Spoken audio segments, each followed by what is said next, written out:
Hello, everyone. Welcome to Adobe Max. This session is about how to authentically navigate social and cultural trends on social media. My name is Katrina Trijos, and I am the Adobe Express Evangelist and your lovely host of this talk. And today we are joined by the wonderful Jared Carnison. How's it going, Jared? It's going well. Thanks for having me. It's great to be here. Yeah. So for folks who don't know who you are, this is his first Max session ever. So yay.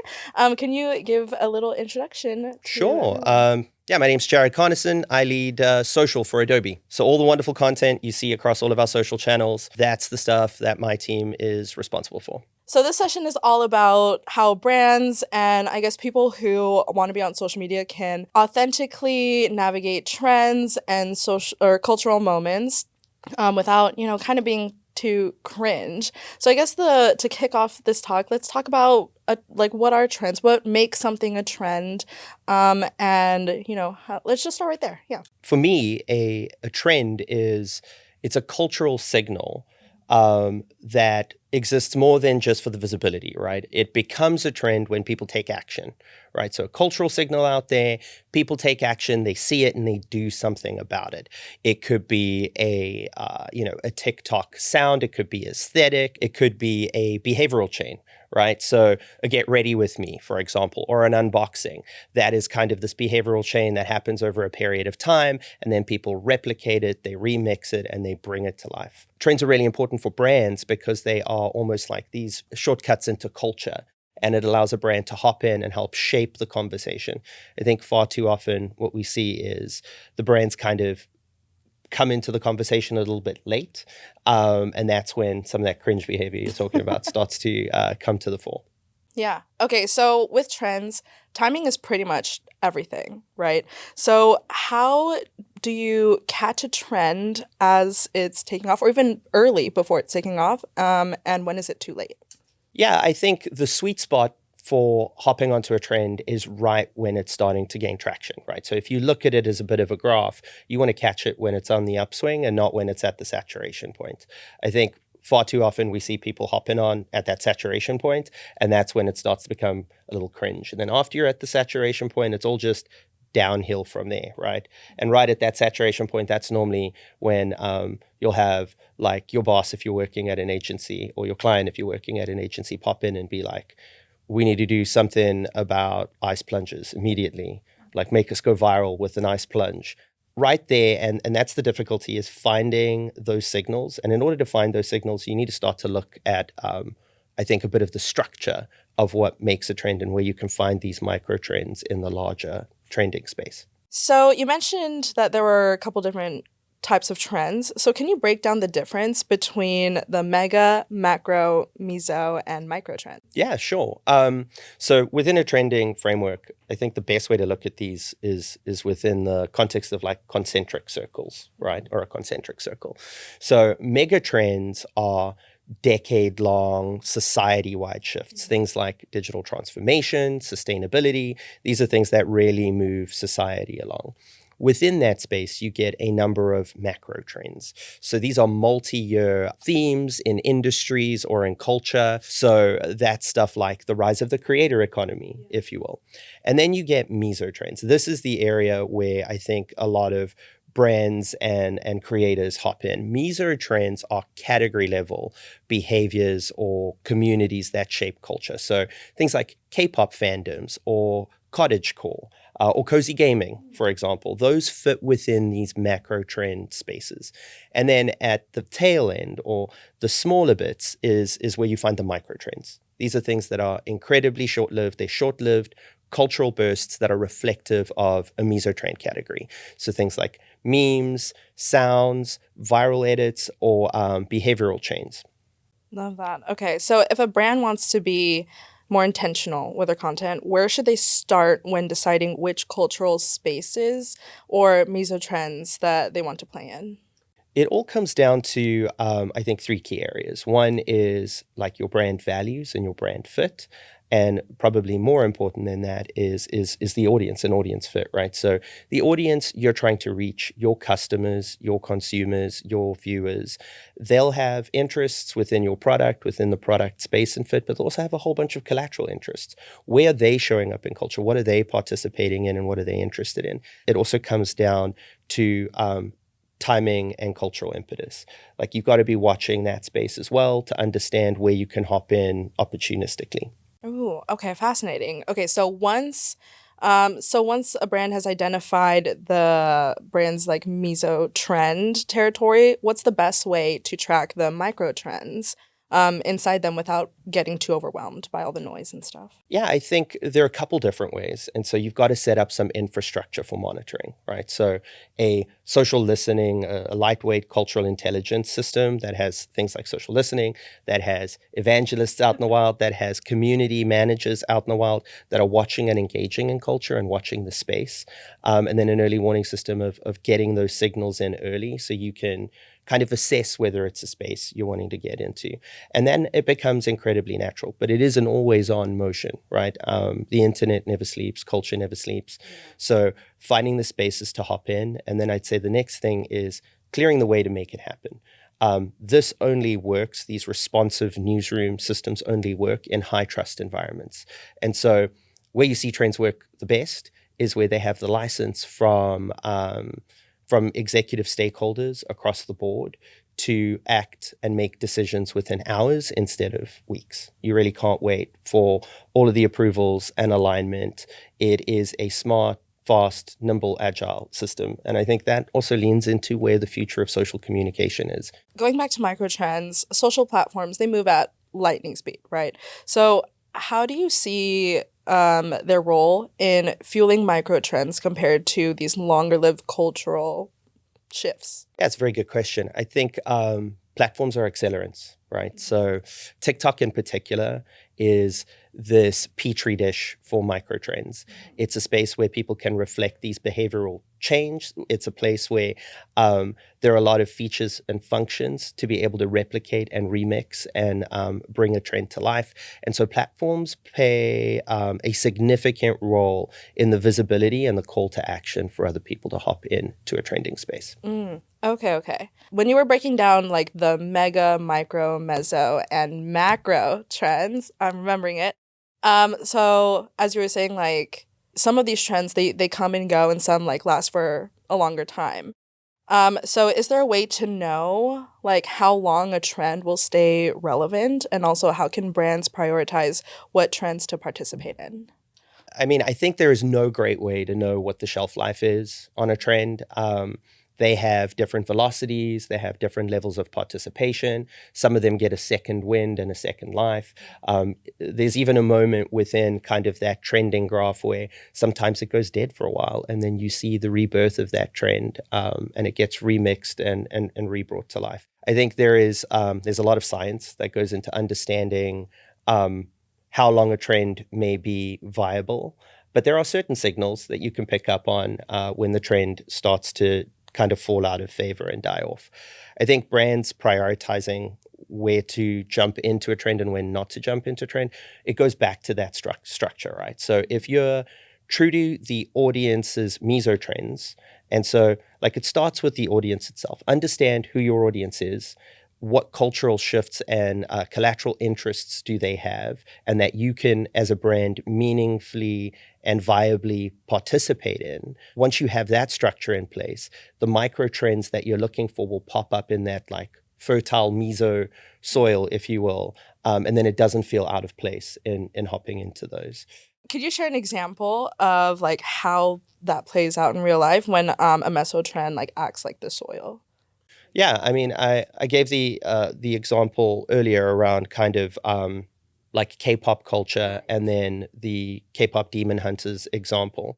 I think other examples that are really interesting are the Jet 2 holiday example. That is Love one that that one. seemingly came up from nowhere and it has taken a bit of a life of its own and it's gone in a lot of directions you wouldn't want your brand associated with. Maybe you do. But the meso space that you can kind of climb into there is we're living in a space where, particularly on social, there are a lot of negative news cycles, and so there is a lot of self-deprecating humor where enthusiasm seems overt, and so that juxtaposition is really what made that trend kick off. And if you're in that space where you're finding these key moments of like enthusiasm as a juxtaposition to the general status quo of negative news cycles, that becomes an interesting mesospace that you can jump in with a whole bunch of micro trends. So now you'd be locked in on finding those spaces and not only participating in the trend, but helping shape it yourself. You don't want to just participate. I think participation is great, but you actually want to add something to the conversation. Otherwise, it's just brandwagoning. Brandwagoning. I love that so much. I think this is the first time I'm actually hearing that term.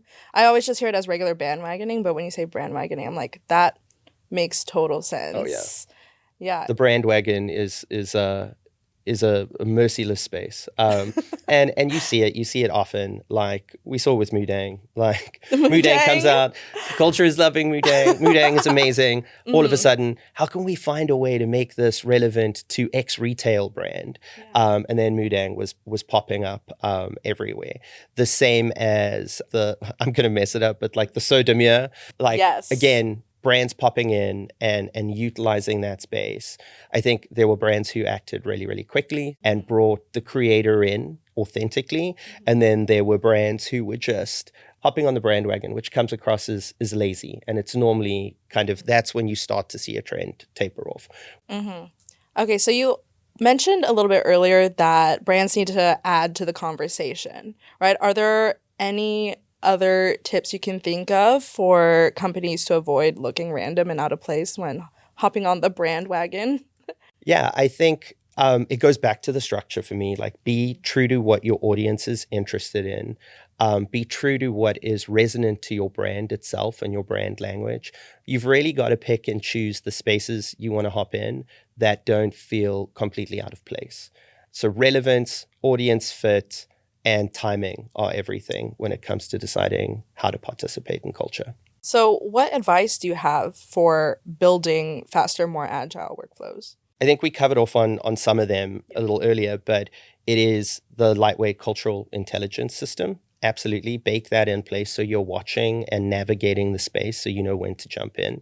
Decide and predefine where your comfort level sits, right? So get predefined approval for the areas that the business is comfortable for you to hop in without having to escalate it through further approval process.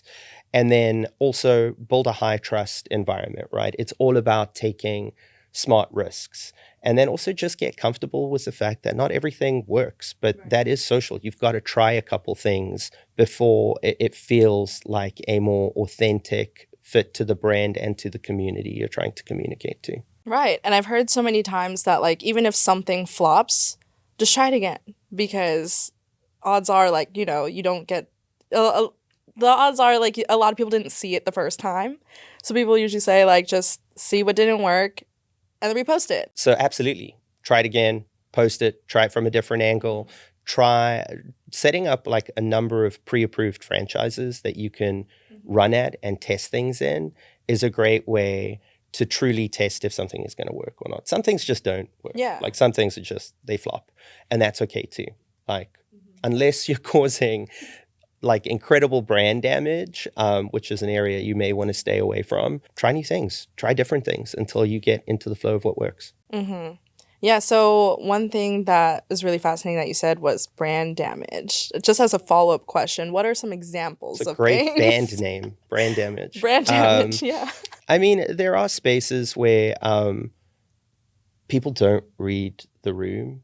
And I mean, there are countless examples. I'm not going to put anyone on blast today, but there are countless examples where they don't understand the cultural nuance of the copy, or they don't have a right to play in that space. And all of a sudden, it's a storied brand who shows up in spaces that are infinitely younger and hipper, and they look like that hi fellow children, hi fellow youths meme.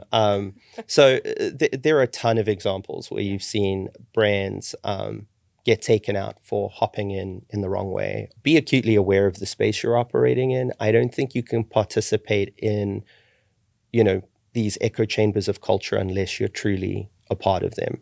Yeah. Yeah. And I think from what I've seen on social, from at least the creator perspective, when I see a brand hop on a trend and it doesn't exactly work, but I can see what they're trying to do, I feel like a lot of the time it's just like a misalignment on the target audience.